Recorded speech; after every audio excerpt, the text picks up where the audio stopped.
Bis, 2-1 para o São Paulo contra o Criciúma, vitória importante do tricolor. O Eduardo Afonso traz mais informações de um São Paulo que vence o Criciúma em casa e tem o próximo jogo também no Morumbi contra o Bahia. Vice-líder, time treinado pelo Rogério Ceni, mas vice-líder empatado em pontos com o Flamengo. Vai ser um jogaço no domingo, Edu. Vai ser sim, Mota. Eu tenho duas informações que são bem interessantes em relação a público e jogos aos domingos às 4 da tarde, que é o chamado horário nobre do futebol.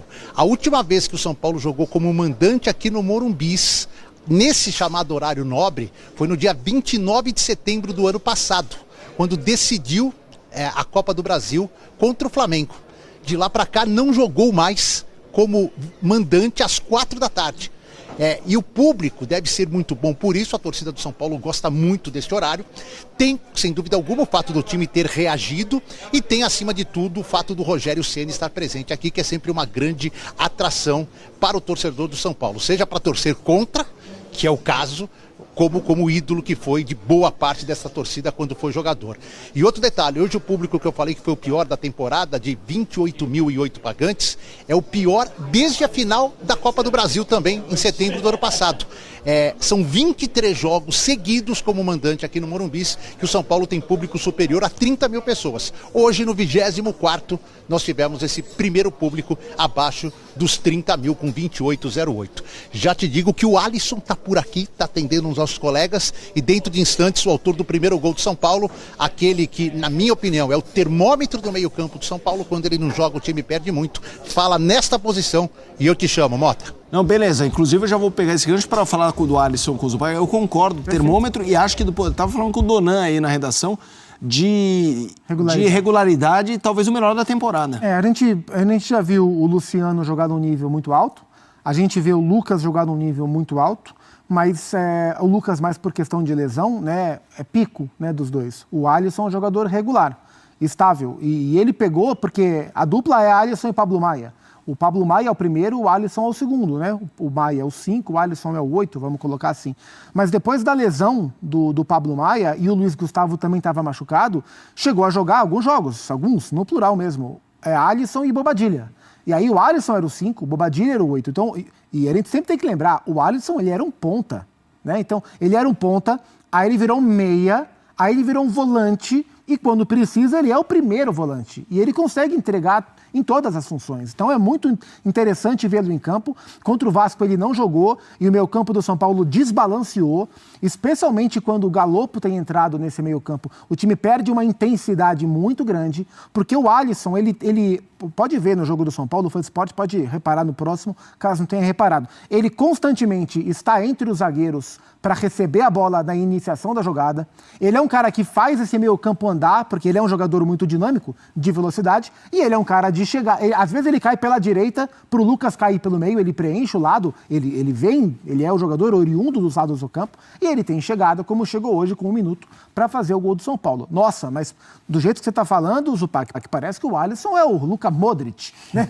Completo. Não é isso, né? Ele não é um craque, ele não é um jogador acima da média dos padrões, mas ele é, como disse o Edu, o termômetro, ele é o ponto de equilíbrio do meio-campo do São Paulo. Méritos para o Dorival Júnior, que foi quem o encaixou nessa função de volante, e o Zubeldia continua aproveitando muito bem essas virtudes que o Alisson entrega ao meio-campo do São Paulo. Essa coisa do mérito do Dorival que eu acho interessante. O Alisson nunca foi um jogador que a torcida não gostava, mas não era especial, era aquela coisa que entrava, colaborava. E assim, a história do Alisson fica ainda mais impressionante quando a gente lembra dos problemas pessoais que ele passou. Sem dúvida. E o Bola da Vez, na entrevista que ele nos deu aqui, foi reveladora nesse sentido. Então, um cara que passou o que ele passou do ponto de vista pessoal, mental, emocional, psicológico, que se reinventou em diferentes funções, e a essa altura da carreira tem essa importância num time como o São Paulo, é notável. E foi premiado hoje com um belo gol. A gente já volta ao Morumbi. Porque o Edu tá na zona mista, eu tenho medo de chamar alguma coisa aqui e atrapalhar o Edu. Mas se a gente tiver o gol do Luciano, porque é algo que também que a gente não estende muito, que eu vou jogar aqui pro Zupac pra gente ver o gol do Luciano, que é o segundo. Mas jogar em série é muito legal, né? Porque as jogadas que são muito diferentes, elas ficam registradas, a gente lembra por anos. Não tô dizendo que essa é mega diferente, mas a gente não vê sempre. Assim, tocar pro lado pra alguém bater, a gente já viu. Mas do cara de costas, chegou o Alisson e ele merece falar. Vai lá, Edu! Bom, legal, obrigado. Deixa eu começar aqui então com os meus companheiros essa coletiva. Atualmente, Alisson, acho que desde o ano passado, você não depende de gols para mostrar para a torcida que você é o termômetro do meio de campo, jogador extremamente valorizado, o Dorival achou uma posição e você abraçou ela, e hoje o São Paulino não consegue imaginar o time sem você no meio de campo. Mas quando vem com o gol, aí é mais gostoso, né? Porque aí o gol dá toda aquela atenção e você aproveitou a primeira bola e acho que tirou um peso muito grande de um time que vinha pressionado logo no primeiro minuto. Foi isso mesmo? Sem dúvida, né? Feliz pelo momento, mas principalmente feliz pela vitória. Acho que era o momento, né, da gente conseguir esses 3 pontos, né? A gente tinha uma sequência muito boa, acabou sendo interrompida.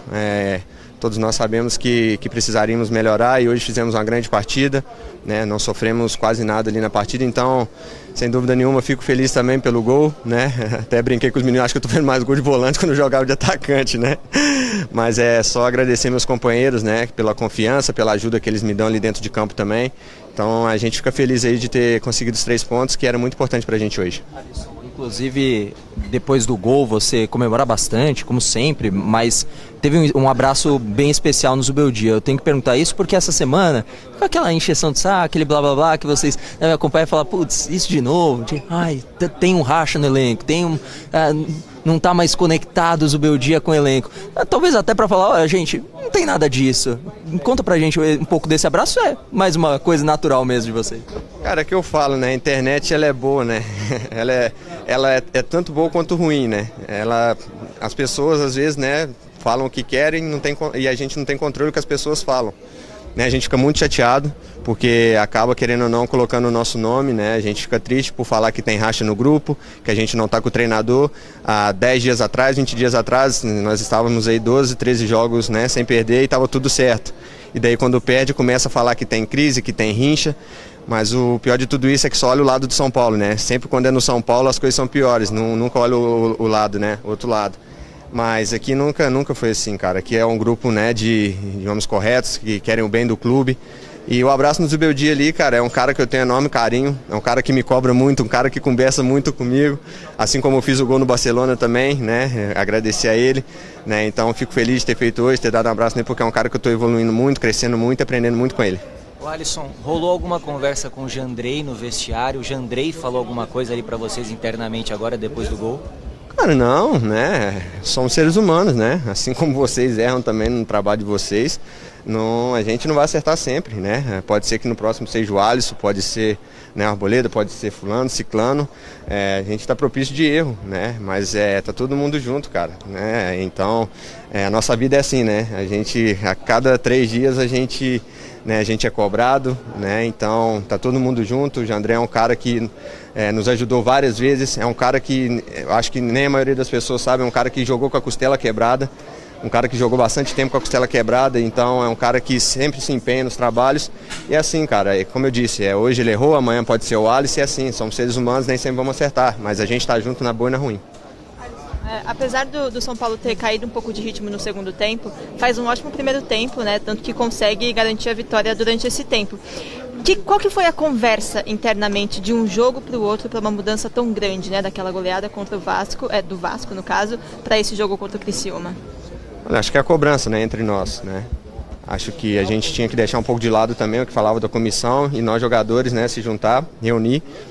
E saber que a gente dependia de melhorar, porque a gente fez 2 jogos realmente abaixo. Isso aí não precisa o torcedor falar, não precisa a imprensa falar. Nós jogadores sabemos que a gente fez 2 jogos abaixo.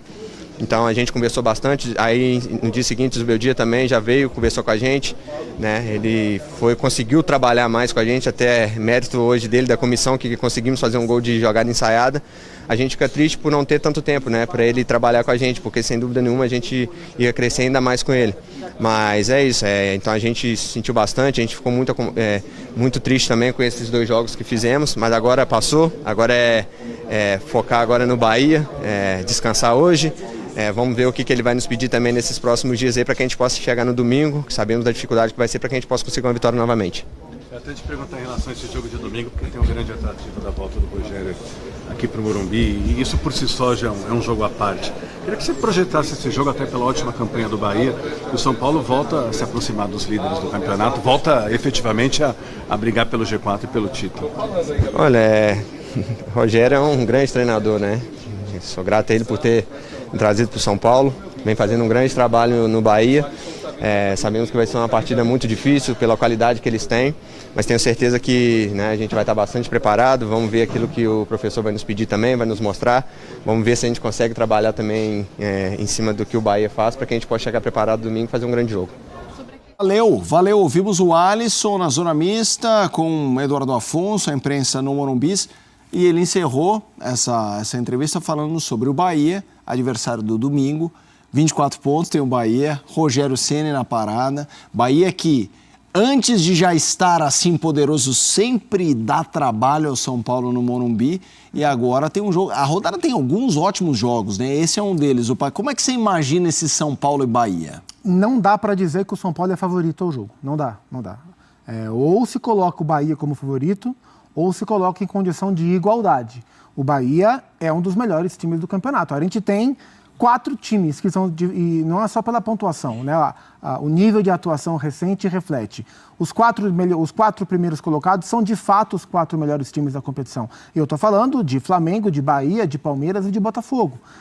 Não por acaso, né? Estamos falando das 2 administrações que são case na última década do futebol brasileiro e de 2 SAFs. Né? Que deram certo, né?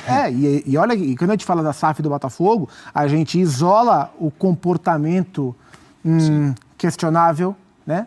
Diferente do John Textor, os delírios, né? do John Textor, e a gente fala da administração, né? O Botafogo é um projeto que é bem administrado, que é bem pensado. Mas o último campeonato o Botafogo derreteu. A gente não sabe até que ponto questões administrativas interferiram. Então, é um projeto bem tocado. O Bahia é um projeto muito sério. Com o Grupo City, Palmeiras e Flamengo, nem se fale, 2 brilhantes administrações de clube. Então, eles são os melhores times. São Paulo tem um time forte, São Paulo tem um bom técnico, São Paulo vem em uma temporada que ele vai aspirando coisas interessantes. Acho que nas Copas vai brigar mais do que no Campeonato Brasileiro, mas é um time forte. Então, vai ser um grande jogo. O que eu estou curioso para ver é quem vai mandar no jogo. Porque assim, o Bahia, e se eu tivesse que apostar, eu não tenho dinheiro aqui, mas se eu tivesse que botar o meu dinheirinho, eu botaria o dinheiro do Bahia. Em termos não de ganhar, em termos de controlar o jogo. Porque é a característica. O Bahia não sabe jogar de outra forma. Esse Bahia foi concebido para controlar jogo. Por isso tem Everton Ribeiro, o meio-campo com Everton Ribeiro, Caio Alexandre, Jean Lucas e Cauli. Quem é o marcador? O mais volante que tem lá é o Caio Alexandre, que era um 8 e virou um 5, porque ele distribui muito bem o jogo, né? É só a gente ver como foi Bahia e Flamengo. O Flamengo venceu o jogo tem 90 minutos, todos sabemos, mas durante 60 minutos o Bahia mandou no jogo. O Flamengo tinha 20 e tanto % de posse de bola só. Então, no Morumbi, eu imagino que o Bahia vai tentar replicar esse jogo. Com um gramado espetacular que o Morumbi tem, o Bahia vai se sentir confortável para jogar nesse sentido. E eu quero ver como é que o São Paulo vai se encaixar dentro dessa estratégia. Pena mesmo que o Zubeldia não vai estar à beira do campo. Claro que ele vai preparar a equipe, mas pena que não teremos à beira do gramado o duelo Rogério Ceni e Luiz Zubeldia. Vai ser um tremendo jogo e, repito, não coloco o São Paulo como favorito. Ou coloco o Bahia como favorito, ou coloco um 50-50, porque tende a ser um tremendo jogo de futebol. E você acha que para encarar esse Bahia, a formação com Luciano, Lucas e Caleri funciona? Ou você acha que o Zubeldia tem, não estou dizendo que mudar, mas que praticar o exercício de imaginar como é enfrentar esse meio-campo que você citou? Talvez funcione, mas eu acho que não com Ferreirinha. Acho que se ele puder contar com o Nestor, ótimo. Talvez, se ele não puder contar com o Nestor, talvez o Michel seja uma opção para ter um pouco mais de corpo nesse meio-campo, porque o Bahia é um time de controle, de posse de bola. Vai ser preciso os jogadores de lado ajudarem também os laterais. O Wellington não é um grande marcador. O Bahia movimenta muito bem com o Everton Ribeiro partindo pela direita do ataque, batendo com a esquerda na linha de marcação. Então o São Paulo vai precisar dessas dobras. O Alisson vai ter que correr bastante. Dá para jogar. O São Paulo tende a jogar com essa formação. Talvez o lado esquerdo seja um pouco diferente do jogo de hoje, porque a proposta do jogo vai ser diferente da proposta hoje contra o Criciúma. E o que é interessante, Zupac, estou vendo aqui, você ressaltou esse quarteto da frente, eu concordo 100% com você, do ponto de vista matemático, como o Cruzeiro tem um jogo a menos, ele até poderia se projetar aí, mas eu entendo que está um tiquinho abaixo desses 4, mas vem muito bem no Brasileiro. E aí do Cruzeiro com 20... Aí Furacão, que já teve o seu momento, aí veio a queda, toda a história com o Cuca, São Paulo, Bragantino, Internacional com 2 jogos a menos, Atlético Mineiro e Fortaleza. Do Cruzeiro quinto para o Fortaleza 11º, 3 pontos, de 20 para 17, com algumas mudanças de quantos jogos cada um fez. O São Paulo pertence a esse grupo de 5º a 10º, assim, zona de Libertadores, como é que você vê o São Paulo? Pertence totalmente a esse grupo de 5º a 10º. E esse grupo, ele tem a possibilidade de olhar para cima e se algum... porque, por exemplo, no começo do campeonato, o Bahia não era top 4. Sim. Né? O Bahia se colocou lá. O Atlético Mineiro era top 4. Exato, eu ia falar. O Inter completo, né, sem Copa América e bem trabalhado, o Inter era para estar lá. O Bahia aproveitou a brecha e se colocou lá de maneira irretocável. O São Paulo, se crescer, se estabilizar de novo nas mãos do Zubeldia, pode pleitear vaga se alguns dos 4 vacilar. E esse pelotão é um pelotão que tem chance nas Copas. É interessante essa classificação que você mostra, Mota, porque a gente está falando... do 1º ao 11º? 12º? Isso. 11 times. Por 3 pontos do 5º ao 11º. Então, e aí um pacotão de 11 times, que são 11 clubes bem administrados. Assim, o São Paulo tem os seus problemas administrativos, mas o São Paulo está crescendo em termos de organização do departamento de futebol. O São Paulo é o atual campeão da Copa do Brasil, o São Paulo vem bem na Libertadores também.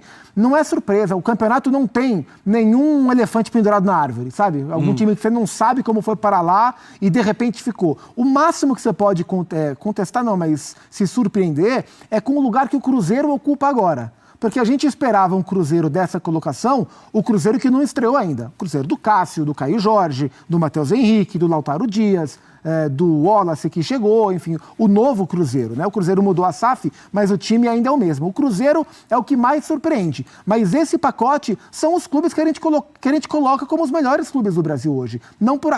O Grêmio poderia estar beliscando ali, mas o Grêmio está mal. Não por acaso, os grandes que não conseguem trabalhar bem, e a gente fala de 2, né? Que é Vasco e é Corinthians, estão lá embaixo, né? O pelotão é um pelotão muito forte. E ele vai ser equilibrado, assim, se Bahia e Botafogo conseguirem acompanhar o pique de Palmeiras e Flamengo, a gente vai ter um bloco muito forte e a gente vai ter desse 5º ao 11º com uma trocação bastante frenética. O Zupac disse que não tem elefante na árvore e eu me lembrei que a ESPN agora está no Disney Plus ao lado do Dumbo, por exemplo. É isso! O Zubeldia chegou? O Zubeldia está para chegar, e a gente segue aqui no Sport Center. O Zupac falou se o Zubeldia é uma pena mesmo, porque eu acho que até o Zubeldia deve, quando falaram é o Bahia do Ceni, ele deve ter pensado, enfrentar o Ceni no Morumbi, ia ser para poucos. Ia ser muito, muito interessante. Tem um personagem, a gente, já também a gente vai para o intervalo, né, Selva? Ainda não? Já. Alan Franco. Eu acho que jogou muito bem hoje e é engraçado. Antes do Zubeldia estava ali reservão, só entrava com 2 machucados. E está jogando bem o Alan Franco. Fala um pouquinho sobre ele e essas voltas do futebol. Né? Assim, ele é um zagueiro que trabalha pelo lado esquerdo e que tem originalmente um bom passe. E o Zubeldia quer que o São Paulo construa bem com os seus zagueiros também. Então ele aproveitou essa brecha, a chegada de um técnico novo, um técnico argentino para um zagueiro argentino, acho que rolou ali uma identificação, um conhecimento um pouco maior. Ele passou a entregar essa qualidade de passe, uma estabilidade defensiva, especialmente no primeiro momento, e foi ganhando espaço. O Diego Costa voltou a ganhar espaço com a rotação, né, com o rodízio que o Zubeldia fez nos últimos jogos, primeiro o Alan Franco fora, depois o Arboleda fora, o Diego voltou a ser aproveitado, mas está claro que a dupla do Luiz Zubeldia é Robert Arboleda e Alan Franco, e ele vem entregando bem, né? Não é um zagueiro de porte físico alto, né, de estatura, mas é um cara que se impõe, que tenta sair bem com um bom passe, e hoje teve 2 intervenções quase como goleiro, quando estava 2-0 ainda, que impediu que o Criciúma marcasse o primeiro gol antes do gol do Arthur Kaique. A gente continua aqui na expectativa do Zubeldia, já também um destaque para o que foi quinta-feira. Eu já me confundo em dia de semana. Quando está no fim de um dia, aí é pedir para confundir. O que foi a quinta-feira do Corinthians, a situação não é nada fácil. Zupac, para você, em relação ao que a gente está vendo de Campeonato Brasileiro até aqui, o que te surpreende mais? Não ter ninguém que disparou? Ter esse bololô, mas um bloco que poucas vezes... Sempre tem equilíbrio, mas são algumas fatias. Não tem um falhar, ainda tá a pizza inteira, ainda não dividir... Quer dizer, a parte de baixo, sim. Ou essa parte de baixo pesada, com muitas estrelas, muitos títulos. Eu diria a parte de baixo que me surpreende... Porque é claro que a gente sabe que Corinthians e Vasco são clubes frágeis, mas a campanha do Fluminense, por exemplo, ela é um horror. A campanha, embora o Corinthians tenha os seus problemas, ganhar 1 de 12 é muito abaixo, né? Eu imaginava que Corinthians e Vasco brigariam contra o rebaixamento, mas lutariam contra Juventude, Atlético Goianiense, Cuiabá, Criciúma, contra esses times. Não entre si, Corinthians, Vasco e Fluminense brigando, né? Eu falei há pouco do pelotão que são os melhores clubes, o Fluminense era para estar lá. Fluminense é a grande decepção do campeonato. Mas esse Z4 poderoso, cheio de taça, de troféu, é o que mais me surpreende. O equilíbrio do campeonato, para mim, ele era uma tendência. Porque a gente se acostumou, nos últimos 10 anos, a ver Flamengo e Palmeiras como os melhores, aí o Atlético Mineiro se colocou na conversa, o Atlético Paranaense nas Copas começou a chegar para ganhar, mas a gente passou a ver um crescimento de outros clubes. Os clubes entenderam que eles precisavam se mexer para competir. Senão aquele papo de virar a Espanha, né? A espanholização do futebol brasileiro, de fato ia acontecer. Mas não aconteceu dessa maneira tão clara. Porque vieram as SAFs de alguns clubes, outros se organizaram sem investimento de fora, tipo Fortaleza, tipo Fluminense, São Paulo se organizou um pouco mais, o Inter se organizou um pouco mais, o Grêmio se organizou um pouco mais, e os clubes voltaram para a briga. Então esse pelotão pesado, ele é uma tendência do futebol brasileiro. O que me chamou a atenção é que Palmeiras e Flamengo se colocaram em primeiro e em segundo na última rodada, antes do esperado. Né? A gente não tem visto Palmeiras e Flamengo, que são os protagonistas, chegarem em primeiro e em segundo no Brasileiro logo de cara. O Palmeiras teve arrancada no último campeonato, né? Mas eles estão lá, puxando o pelotão e forçando o Bahia e o Botafogo a seguir firme logo atrás. Vamos fazer o seguinte, vamos dar uma pausa aqui no Sport Center, já mais